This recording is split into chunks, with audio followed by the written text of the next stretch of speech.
احمد کو فیس بک پر گل بانو سے محبت ہو گئی جو کشمیر میں رہتی تھی۔ گل بانو یتیم خانے میں رہتی تھی اور وہ دونوں ساری ساری رات باتیں کرتے۔ یوں کافی عرصہ گزر گیا اور انہوں نے شادی کا فیصلہ کر لیا۔ احمد گل بانو سے شادی کے لیے کشمیر چلا گیا تو وہاں گل بانو کا ایکسیڈنٹ ہوا اور اس کی آنکھیں چلی گئیں تو اس نے اپنا نمبر بند کر دیا۔ احمد کشمیر میں مارا مارا پھرتا رہا لیکن اس کا گل بانو سے کوئی رابطہ نہ ہوا تو وہ تھک ہار کر واپس آنے لگا تو راستے میں اس کی گاڑی کے نیچے ایک اندھی لڑکی آ گئی اور جب اس نے نیچے اتر کر دیکھا تو اس کی چیخیں نکل گئیں کیونکہ گل بانو تم مجھے اپنی تصویر بھیجو، میں تمہیں دیکھنا چاہتا ہوں۔ احمد نے پھر سے گل بانو سے التجا کی تھی۔ کچھ دیر تک تو وہ کچھ بھی نہیں بولی۔ احمد کہنے لگا کہ کیا بات ہے، کیا مجھ پر بھروسہ نہیں ہے یا میری محبت پر شک ہے تمہیں کیا لگتا ہے کیا میں تمہیں دھوکہ دے دوں گا؟ وہ کہنے لگی نہیں، یہ بات نہیں ہے، بس ایک اور وجہ ہے، وہ تمہیں میں نہیں بتا سکتی، لیکن ابھی میں اپنی تصویر بھی تمہیں نہیں دکھا سکتی۔ یہ سن کر احمد کچھ دیر کے لیے چپ سا ہوا تھا، کہنے لگا کہ ٹھیک ہے، جیسا تمہیں ٹھیک لگے۔ احمد کی گل بانو سے فیس بک پر دوستی ہوئی تھی۔ گل بانو کشمیر کی خوبصورت وادیوں کی تصویریں بھیجتی تھی جس پر سب سے زیادہ لائک اور کمنٹس احمد ہی کرتا تھا۔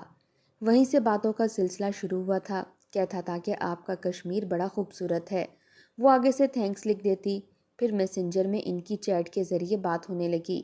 احمد کراچی میں رہتا تھا اور گل بانو کشمیر میں۔ پچھلے 3 ماہ سے ان کی باتوں کا سلسلہ شروع تھا۔ پہلے چیٹ تک ان کی بات ہوتی رہی لیکن پھر آہستہ آہستہ ایک دوسرے کا نمبر بھی انہوں نے دے دیا۔ بات فون تک آ چکی تھی۔ پہلی بار محبت کا اظہار احمد نے کیا تھا۔ کہنے لگا گل بانو مجھے تم اچھی لگنے لگی ہو۔ یہ بات سن کر گل بانو چپ سی ہوئی تھی۔ کہنے لگا تم مجھے کچھ کہہ نہیں رہی۔ کہنے لگی میں کیا کہہ سکتی ہوں؟ کہنے لگا کچھ بھی کہو، بس یہ مت کہنا کہ میں تمہیں اچھا نہیں لگتا۔ یہ بات سن کر گل بانو مسکرانے لگی، کہنے لگی کہ یہ فیک دنیا ہے، میں کیسے بھروسہ کر سکتی ہوں؟ احمد کہنے لگا میں نے بہت سے ایسے قصے سنے ہیں جہاں محبت کی ابتدا فیس بک سے ہوئی ہے اور آج وہ لوگ شادی شدہ ہیں اور اچھی زندگی گزار رہے ہیں۔ تم بس ایک ہی زاویے سے کیوں سوچ رہی ہو؟ گل بانو کہنے لگی کہ پتہ نہیں میں آپ کو اچھی لگوں گی بھی کہ نہیں، آپ مجھے پسند آئے ہیں۔ اس کا یہ کہنا تھا کہ احمد نے اپنی تصویر اسے بھیج دی۔ بلا شبہ وہ ایک ہینڈسم سا نوجوان تھا۔ گل بانو تو اسے دیکھ کر اپنے دل کی تیز ہوتی دھڑکنوں کو سننے لگی تھی۔ گل بانو کا تعلق کشمیر فیملی سے تھا لیکن بچپن میں ہی بہت کم عمر تھی جب اس کے والدین مر گئے تھے۔ بس کا حادثہ ہوا تھا اور اس حادثے میں بہت سے مسافر مر چکے تھے جن میں گل بانو کے ماں باپ بھی تھے۔ اس کے بعد کوئی اسے یتیم خانے میں چھوڑ گیا، اس لیے اب وہ وہیں رہتی تھی۔ پچھلے 6 ماہ پہلے ایک لڑکی یتیم خانے میں آئی تھی، کافی امیر گھر سے تعلق رکھتی تھی، بس ناراض ہو کر یتیم خانے چلی آئی۔ اپنے ماں باپ سے ناراض تھی کہ اس کی پسند سے اس کی شادی کی جائے۔ ماں باپ نے انکار کیا تو گھر چھوڑ کر یتیم خانے میں آ کر بیٹھ گئی۔ وہیں گل بانو کی دوستی راحیلہ سے ہوئی تھی۔ چند دن بعد اس کے والدین کو پتہ چلا کہ راحیلہ یتیم خانے میں ہے تو وہ اسے لینے کے لیے آ گئے، لیکن وہ اپنی بات پر بضد تھی۔ کہنے لگی کہ جب تک آپ میری شادی میری پسند سے نہیں کریں گے میں اسی یتیم خانے میں ہی رہوں گی۔ والدین کو بھی اپنی عزت پیاری تھی اس لیے انہوں نے راحیلہ کی بات مان لی۔ یتیم خانے سے واپس اپنے گھر جانے سے پہلے اس نے اپنا موبائل گل بانو کو دے دیا تھا۔ کہنے لگی کہ یہ تم رکھ لو، میں نیا لے لوں گی۔ گل بانو بہت خوش تھی۔ اس نے تھوڑا بہت موبائل راحیلہ سے ہی استعمال کرنا سیکھا تھا۔ دن بھر کے وہ اپنے سارے حصے کے کام نپٹا کر رات کو فیس بک کھول کر بیٹھ جاتی تھی۔ جہاں اس کا یتیم خانہ بنا تھا وہاں کافی خوبصورت مناظر تھے جس کی تصویریں کھینچ کر وہ فیس بک پر لگاتی تھی۔ وہیں اس کی دوستی احمد سے ہو گئی۔ اس کی تصویریں دیکھ کر تو گل بانو کے دل کے سارے تار ہی چھڑ گئے تھے۔ بلا شبہ وہ ایک ہینڈسم نوجوان تھا، لیکن پھر سوچنے لگی کہ پتہ نہیں سچ میں وہی ہے یا پھر کوئی فیک تصویر اس نے بھیجی ہے۔ گل بانو کا دل ابھی اس بات پر راضی نہ تھا کہ وہ اپنی تصویر احمد کو بھیجے۔ دوسری طرف احمد دل و جان سے گل بانو پر فدا ہو چکا تھا، لیکن انہی دنوں اس کے والدین نے جو بات احمد سے کہی اسے سن کر احمد کے ہوش اڑ گئے تھے۔ وہ ایک اچھی کمپنی میں جاب کرتا تھا، تنخواہ بھی اچھی تھی۔ ایک بار کھانے کے بعد اپنے کمرے میں جانے لگا تو اس کے والدین نے کہا کہ احمد ادھر بیٹھو، ہمیں تم سے بات کرنی ہے۔ احمد کا تعلق ایک کھاتے پیتے گھرانے سے تھا، ایسی کوئی کمی نہ تھی، بہت امیر نہیں تھے تو غریب بھی نہیں تھے۔ وہ اپنے والدین کے سامنے صوفے پر بیٹھ گیا۔ کہنے لگا جی کہیے ابا کیا بات ہے؟ وہ کہنے لگے کہ تمہارے لیے ہم نے تمہارے چچا زاد سمرین سے رشتہ طے کر دیا ہے۔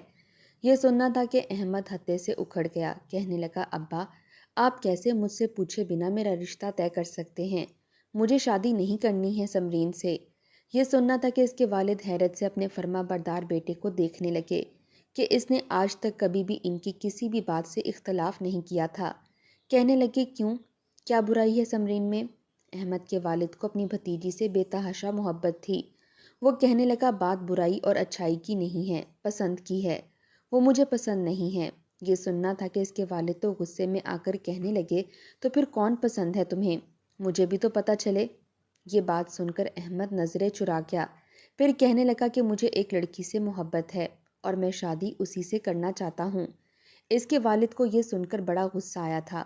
انہوں نے سمجھا کہ شاید جس آفس میں یہ کام کرتا ہے وہیں کسی لڑکی سے اس کو محبت ہو گئی ہو۔ جس کمپنی میں احمد کام کرتا تھا وہ جانی مانی کمپنی تھی، اس لیے احمد کو کہا کہ ہم دیکھ لیتے ہیں لڑکی کون ہے، اگر واقعی وہ ہمارے خاندان کی ہم پلہ ہوئی تو اس کا رشتہ کر دیں گے۔ لیکن جب اس نے گل بانو کے بارے میں بتایا تو احمد کے والد نے صاف انکار کر دیا تھا۔ کہنے لگے کہ تمہارا دماغ تو خراب نہیں ہو گیا؟ تم ایک یتیم لڑکی سے شادی کرنا چاہتے ہو جس کا کوئی خاندان ہے اور نہ ہی کوئی برادری۔ میں کیا منہ دکھاؤں گا؟ اور تم کیا سمجھتے ہو یہ فیس بک پر دوستی کرنے والی لڑکیاں کیا شریف ہوتی ہیں؟ پتہ نہیں کتنے لڑکوں سے ان کی دوستی ہوتی ہے، پیسے بٹورنے کے لیے یہ سب کچھ کرتی ہیں۔ میں ایسی آوارہ لڑکی کو اپنے گھر کی بہو نہیں بناؤں گا۔ احمد کہنے لگا ابا وہ ایسی نہیں ہے، بہت اچھی ہے۔ لیکن احمد کے والد نے نہ صرف انکار کر دیا تھا، کہنے لگے کہ اول تو فیس بک پر لڑکی بن کر لڑکے ہی بات کرتے ہیں، اور اگر واقعی کوئی لڑکی ہو تو وہ شریف نہیں ہوتی۔ کئی لڑکوں سے اس کی بات چیت ہوتی ہے اور دیکھتی ہیں کہ کون سا لڑکا اس کی عیاشیاں پوری کر سکتا ہے، اسی کو اپنے پیار کے جال میں پھانس لیتی ہیں۔ میں تمہاری زندگی کبھی بھی ایسی لڑکی کے ہاتھوں میں برباد نہیں ہونے دوں گا۔ تم میرے اکلوتے بیٹے ہو۔ یہ کہہ کر اس کے والد اٹھ کر چلے گئے۔ اس کی والدہ بھی بڑے غصے میں تھیں، کہنے لگیں کہ احمد خواہ مخواہ کی ضد چھوڑ دو، وہ لڑکی تمہیں کبھی بھی نہیں مل سکتی، تمہارے ابا اس رشتے پر کبھی نہیں مانیں گے۔ مجھے تم سے ایسی امید نہیں تھی، تم کوئی بیوقوف قسم کے لڑکے تو نہیں ہو، سمجھدار ہو، جاب کرتے ہو۔ خود سوچو کہ آج تک اس لڑکی نے تمہیں اپنی تصویر دکھائی ہے، تمہیں کیا پتا وہ کون ہے، کیسی ہے؟ صرف چند ماہ باتیں کرنے سے تم کیسے اس کی شرافت کا اندازہ لگا سکتے ہو؟ کیسے کہہ سکتے ہو کہ وہ شریف ہے؟ اس کی والدہ احمد کو سمجھانے لگیں۔ احمد چپ چاپ ان کی باتیں سنتا رہا۔ جب واپس اپنے کمرے میں آیا تو گل بانو کے بہت سے میسیجز آئے ہوئے تھے کہ کہاں ہو، بات کیوں نہیں کر رہے؟ احمد آج تھوڑے غصے میں بھی تھا۔ پچھلے 15 دن سے وہ گل بانو کو کہہ رہا تھا کہ وہ اپنی تصویر بھیجے، اسے دیکھنا چاہتا ہے۔ اتنی محبت وہ اس سے کرتا تھا، اس پر اپنا حق سمجھنے لگا تھا۔ اس نے گل بانو کو کال کی، کہنے لگا آج یا تو تم مجھے اپنی تصویر بھیجو گی یا پھر میں دوبارہ تمہیں کبھی بھی کال نہیں کروں گا۔ یہ سننا تھا کہ گل بانو کچھ دیر تو بول ہی نہیں سکی۔ پھر اس کی سسکیوں کی آواز احمد نے سنی تو اس کا غصہ تو جیسے فوراً سے ختم ہوا تھا۔ کہنے لگا گل رو کیوں رہی ہو؟ وہ کہنے لگی اگر میں تمہیں پسند نہیں آئی تو پھر کیا ہوگا؟ احمد میں تم سے بہت محبت کرنے لگی ہوں، تمہارے علاوہ کسی کے بارے میں سوچ نہیں سکتی۔ پہلی بار احمد گل بانو کے منہ سے اپنے لیے محبت کا اظہار سن رہا تھا۔ اسے تو لگ رہا تھا کہ جیسے چاروں طرف پھول سے اگائے ہیں۔ بے حد خوش ہو کر اسے کہنے لگا کہ تم مجھے کیوں پسند نہیں آؤ گی؟ گل بانو تم جیسی بھی ہوگی مجھے دل و جان سے قبول ہوگی۔ بس پھر گل بانو نے کچھ دیر بعد اپنی تصویر بھیجی تھی۔ کشمیر کی وادیوں کی طرح وہ بھی بے حد حسین تھی، بہت خوبصورت براؤن آنکھیں، سفید رنگ، خوبصورت نین نقش۔ اس نے اپنے سر پر دوپٹہ اوڑھ رکھا تھا، بے حد نروس تھی، چہرے سے ہی لگ رہا تھا کہ پہلی بار ہی اس نے اپنی تصویر کسی کو بھیجی ہے۔ اس کے چہرے پر خوف کے آثار بھی تھے، اور احمد نے جیسے ہی اس کی تصویر دیکھی تو کچھ پل تو آنکھیں جھپکنا ہی بھول گیا تھا، اتنی حسین تھی وہ۔ احمد نے دوسرے دن گل بانو کی تصویر اپنے والدین کو دکھائی، لیکن اس کے والدین اب بھی انکار ہی کر رہے تھے، بلکہ اس کے والد تو غصے سے چلا کر کہنے لگے کہ میں تمہاری شادی کبھی کسی یتیم لڑکی سے نہیں کر سکتا، اگر یہ سچی بھی ہے تب بھی نہیں۔ میں سمرین سے تمہاری بات طے کر چکا ہوں، کچھ دن بعد ہی منگنی کی رسم ہے، اور اگر تم نے کوئی بھی تماشا لگانے کی کوشش کی تو احمد تم میرا مرا ہوا منہ دیکھو گے۔ یہ سن کر احمد کے تو ہوش اڑے تھے۔ وہ جانتا تھا کہ اس کا باپ اپنے قول و فعل کا کس قدر پکا ہے۔ احمد بہت زیادہ پریشان ہو گیا تھا، سمجھ نہیں پا رہا تھا کہ اس معاملے کو کس طرح سے حل کرے۔ ایک طرف اس کا دل تھا جو صرف گل بانو کے نام پر دھڑکتا تھا، اور دوسری طرف باپ کے غصے سے بھی واقف تھا کہ جو وہ کہتے ہیں وہ کر کے دکھا دیتے ہیں۔ اس نے اپنی والدہ کی منت سماجت کی تھی کہ ابا سے کہیں کہ اپنی ضد چھوڑ دیں، لیکن اس کی والدہ بھی اس کے باپ کا ساتھ دے رہی تھی۔ چند دن احمد نے گل بانو سے کوئی بات نہیں کی تھی کیونکہ وہ اپنی ہی پریشانیوں میں پھنسا ہوا تھا۔ اسی دوران اس نے سمرین سے منگنی بھی کر لی۔ سوچا تو یہی تھا کہ وقتی طور پر باپ کی بات مان لے گا، پھر وہ خود ہی سمرین سے کہے گا کہ وہ اسے شادی نہیں کرنا چاہتا، اور کوئی بھی لڑکی یہ سن کر کسی بھی لڑکے کو نہیں اپنا سکتی جب وہ لڑکا اسے محبت ہی نہ دے سکتا ہو۔ لیکن سمرین بچپن میں ہی اس کے نام کے خواب دیکھتی آ رہی تھی۔ جب یہ بات احمد نے سمرین سے کہی تو وہ رونے لگی، کہنے لگی تم کیسے کسی اور سے محبت کر سکتے ہو؟ میں نے بچپن سے صرف تمہارا نام ہی اپنے نام کے ساتھ جڑا ہوا سنا تھا۔ میرے والدین نے شروع سے مجھے یہی کہا کہ میں احمد کی دلہن بنوں گی، تم کیسے مکر سکتے ہو؟ احمد کے لیے یہ بات بھی حیران کن تھی کہ اس کے والدین نے بنا اس سے پوچھے بچپن میں ہی کیوں اس کا رشتہ سمرین سے طے کیا تھا۔ احمد تو اپنا سر پکڑ کر بیٹھ گیا تھا۔ جتنا وہ اس مسئلے کو حل کرنا چاہتا تھا اتنا ہی وہ پیچیدہ ہونے لگا تھا۔ سمرین تو اس سے دستبردار ہونے کو تیار ہی نہ تھی۔ دوسری طرف والدین نے بھی سختی کی ہوئی تھی، لیکن جب چند دن بعد احمد نے گل بانو کو کال کی تو فون کوئی بھی نہیں اٹھا رہا تھا۔ اس نے کئی بار گل بانو کو کال کی اور ایسا پہلی بار ہوا تھا کہ گل بانو نے اس کا فون نہ اٹھایا ہو۔ وہ بے حد پریشان ہوا تھا، پھر اسے لگا شاید وہ کسی کام میں مصروف نہ ہو، لیکن جب اگلے روز اس نے کال کی تب بھی کسی نے فون نہیں اٹھایا۔ ایسا 4-5 دن تک ہوتا رہا۔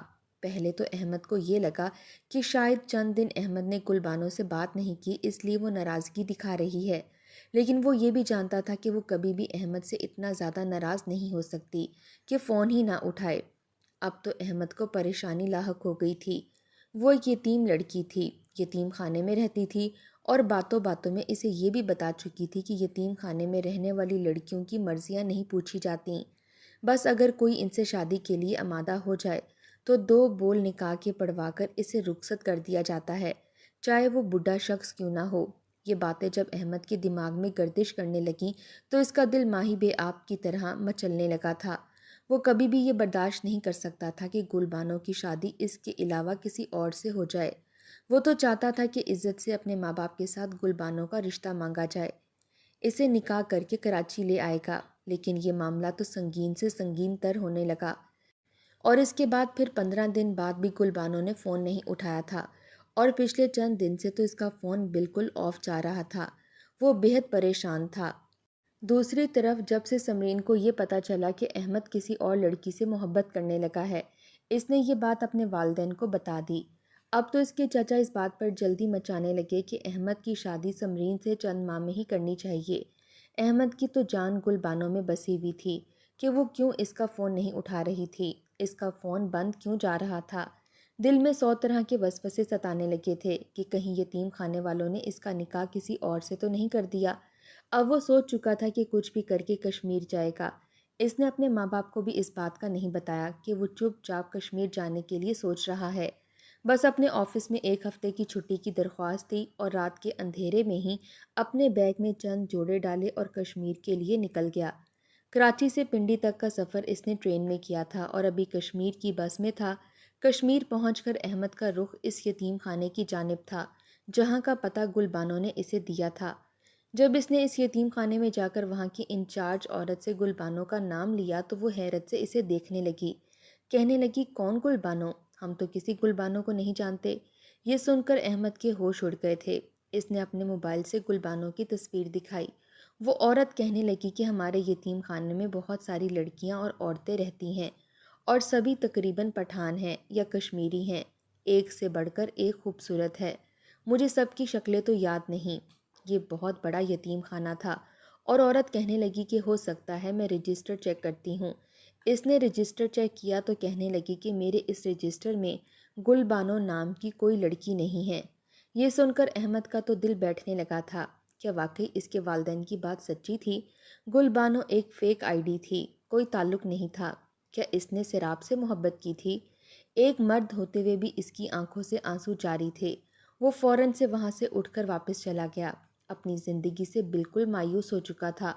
اس نے اس لڑکی کو ٹوٹ کر چاہا تھا، سچی محبت کی تھی۔ اس کی خاطر اپنے والدین تک سے لڑ پڑا تھا، جن کی کبھی بھی اس نے نافرمانی نہیں کی تھی، کبھی اپنے ماں باپ کی ایک بات کو نہیں ٹالا تھا، لیکن اس لڑکی کی خاطر اس نے سب کے ساتھ ہی لڑائی مول لی تھی۔ کراچی سے کشمیر پہنچا تھا، لیکن یہاں کوئی تھا ہی نہیں۔ دل برداشتہ ہو کر وہ کشمیر کے ایک دریا کے کنارے بیٹھ گیا، جہاں کے مناظر اکثر گل بانو اسے دکھایا کرتی تھی۔ وہ حیران تھا، اتنا بڑا جھوٹ کیسے کوئی لڑکی اس کے ساتھ بول سکتی ہے۔ یتیم خانے سے باہر کے تمام مناظر ویسے ہی تھے جیسے گل بانو اسے دکھاتی تھی۔ اس سے تو یہی ظاہر ہوتا تھا کہ وہ اسی یتیم خانے میں رہتی ہے، یہاں تک کہ اس نے کمرہ تک دکھایا تھا۔ اتنا بڑا جھوٹ کیسے بول سکتی تھی؟ وہ جتنا گل بانو کے بارے میں سوچتا اتنا ہی اس کا دماغ چکرانے لگتا تھا۔ دل کا یہ عالم تھا کہ وہ یہ ماننے کو تیار ہی نہ تھا کہ وہ جھوٹی لڑکی تھی، لیکن جو حالات اس کے سامنے تھے وہ گل بانو کو جھوٹا ہی ثابت کر رہے تھے۔ وہ اس یتیم خانے کے قریبی ہوٹل میں ہی ٹھہرا تھا کہ شاید کہیں آتے جاتے اسے گل بانو نظر آ جائے۔ کئی بار وہ اس یتیم خانے کے چکر بھی لگا چکا تھا۔ کہنے لگا کہ وہ بہت کم عمری میں ہی اس یتیم خانے میں آئی تھی۔ آپ پرانے رجسٹر نکال کر دیکھیں، شاید آپ کو اس کا نام نظر آ جائے۔ وہ عورت اپنا سر پکڑ لیتی، کہنے لگی، آپ کیوں ایک لڑکی کے پیچھے پڑے ہیں، اور وہ بھی ایک ایسی لڑکی جس سے آپ کی دوستی صرف فیس بک پر ہوئی تھی؟ کبھی وہاں بھی سچی محبتیں ہوتی ہیں؟ آپ کو کسی نے بیوقوف بنایا ہے مسٹر، اور میرے پاس اتنا وقت نہیں ہے کہ میں پرانے رجسٹر چیک کرتی پھروں۔ ان میں سے تو بہت سی لڑکیوں کی شادیاں بھی ہو چکی ہیں، ابھی پچھلے ماہ ہی 10 لڑکیوں کی شادیاں ہوئی ہیں۔ یہ سن کر احمد کا دل دھڑکنا بھول گیا تھا۔ کہنے لگا، آپ مجھے ان لڑکیوں کی تصویریں دکھائیں، ان کے نام بتائیں۔ وہ کہنے لگی، ان میں سے کسی کا نام گل بانو نہیں تھا۔ احمد کہنے لگا، ہو سکتا ہے اس کا اصل نام کچھ اور ہو، آپ مجھے ان کی تصویریں دکھائیں، وہ کون تھیں؟ اس انچارج نے ان لڑکیوں کی تصویریں دکھا دیں۔ بڑی بے چینی سے احمد نے وہ تصویریں دیکھی تھیں، لیکن اس کے بعد دل ہی دل میں خدا کا شکر ادا کیا تھا، کیونکہ ان میں سے کوئی بھی گل بانو نہیں تھی۔ اگر وہ نہیں تھی تو گئی کہاں تھی؟ چند دن کشمیر میں گھومتا رہا، مارا مارا پھرتا رہا کہ شاید کوئی کرشمہ ہی ہو جائے اور اسے کہیں نہ کہیں سے وہ نظر آ جائے، لیکن ایسا نہیں ہوا تھا۔ واپسی کے لیے بس میں بیٹھ چکا تھا۔ بس ابھی کشمیر کے راستوں میں ہی تھی کہ جب یک دم سے بس کو بریک لگی تھی، کیونکہ ایک لڑکی اس کے سامنے آ گئی تھی۔ بس والے نے بہت ہارن دیے، لیکن وہ پیچھے ہی نہیں ہٹ رہی تھی، اس لیے مجبوراً بس والے کو بریک لگانی پڑی۔ وہ اس لڑکی کو مغلیات بکنے لگا کہ اندھی ہو کیا، نظر نہیں آتا؟ بس آ رہی تھی، ابھی تمہیں لگ جاتی تو کیما ہو جاتا تمہارا۔ احمد ڈور کی پچھلی نشست پر ہی بیٹھا تھا، لیکن اپنی ہی دنیا میں تھا کہ جب اس کے کانوں میں کسی کی آواز سنائی دی کہ اس کے ہوش اڑ کر رہ گئے۔ لڑکی کہنے لگی، اندھی ہی تو ہوں، مجھے کیا پتا بس کہاں سے آ رہی ہے اور کہاں جا رہی ہے۔ آپ کا شکریہ کہ آپ نے مجھے مرنے سے بچا لیا۔ یہ آواز 100% گل بانو کی تھی۔ بے ساختہ ہی احمد نے کھڑکی سے جھانک کر دیکھا تو اس کے ہوش اڑ گئے، کیونکہ وہ گل بانو ہی تھی، پرانے سے کپڑوں میں ملبوس۔ وہ فوراً سے نیچے اترا۔ گل بانو اپنے ہاتھ میں پکڑی چھڑی سے شاید راستے کا تعین کر رہی تھی۔ جب احمد نے اس کا ہاتھ تھاما تھا وہ پریشان ہوئی، کہنے لگی، کون ہے؟ کس نے میرا ہاتھ پکڑا ہے؟ دیکھو میں اندھی ضرور ہوں، لیکن شور مچا کر سب کو اکٹھا کر لوں گی، میرا ہاتھ چھوڑو۔ احمد کو اپنی آنکھوں پر یقین نہیں آ رہا تھا، آنکھوں سے ٹپ ٹپ آنسو بہنے لگے۔ کہنے لگا، گل بانو میں ہوں تمہارا احمد۔ یہ سننا تھا کہ گل بانو کا رنگ اڑا تھا۔ اس نے اپنا ہاتھ احمد سے چھڑوا لیا۔ کہنے لگی، میں کسی احمد کو نہیں جانتی۔ وہ کہنے لگا کہ جھوٹ مت بولو، تم وہی ہو، میری گل بانو۔ یہ سن کر اس کی آنکھوں سے آنسو بہنے لگے۔ کہنے لگی، احمد میں تمہارے قابل نہیں رہی، اپنی آنکھوں کی بینائی کھو چکی ہوں۔ احمد نے اس کا ہاتھ پکڑا اور اسے بس اسٹاپ کی ایک کرسی پر لے جا کر بٹھا دیا، خود بھی اس کے برابر میں بیٹھ گیا۔ کہنے لگا، یہ سب کیسے ہو گیا؟ وہ کہنے لگی کہ 1 مہینہ پہلے یتیم خانے میں چند لڑکیوں کو نکاح کے لیے پیش کیا گیا تھا، ان میں بھی شامل تھی۔ تم میرا فون نہیں اٹھا رہے تھے، میں بہت پریشان تھی، تمہیں بتانا بھی چاہتی تھی لیکن بتا نہیں سکتی تھی۔ مجھے بھی ایک پٹھان شخص نے پسند کر لیا تھا، چند روز میں ہی نکاح تھا اور میں روئے جا رہی تھی۔ تمہیں کئی بار فون کر چکی تھی لیکن تمہارا کوئی جواب نہیں آ رہا تھا، اس لیے میں مایوس ہو گئی۔ میری ایک دوست تھی جس کی عمر کچھ زیادہ ہو گئی تھی اور یتیم خانے والے اس کا نکاح نہیں کر رہے تھے۔ میں نے اپنی دوست سے کہا کہ وہ میری جگہ پر یہی لباس پہن کر بیٹھ جائے اور اس پٹھان کے ساتھ رخصت ہو کر چلی جائے۔ میں سوچ چکی تھی کہ میں یہاں سے بھاگ جاؤں گی، کیونکہ میں نے محبت تم سے کی تھی، کسی اور کے ساتھ زندگی نہیں گزار سکتی تھی۔ یہی سوچا تھا کہ بعد میں تم سے رابطہ کر لوں گی، لیکن جیسے ہی رات کو بھاگی، تیز رفتار گاڑی سے میری ٹکر ہو گئی۔ میرا موبائل بھی گر گیا۔ جب مجھے ہوش آیا تو میں ہاسپٹل میں تھی اور اپنی بینائی کھو چکی تھی۔ ہاسپٹل والوں نے مجھے چند دن ہی اپنے پاس رکھا تھا۔ جیسے ہی میں چلنے پھرنے کے قابل ہوئی، انہوں نے مجھے ہاسپٹل سے بھی رخصت کر دیا۔ بس اب گلیوں میں اپنی زندگی بسر کر رہی ہوں، کبھی کوئی کھانے کو دے دیتا ہے تو کبھی فاقے کاٹ لیتی ہوں۔ کہنے لگی یہاں قریب میں ہی ایک بوڑھی عورت ایک جھگی میں رہتی ہے، بس اسی کے پاس سو جاتی ہوں۔ نیک دل خاتون ہے، میری حفاظت کر لیتی ہے۔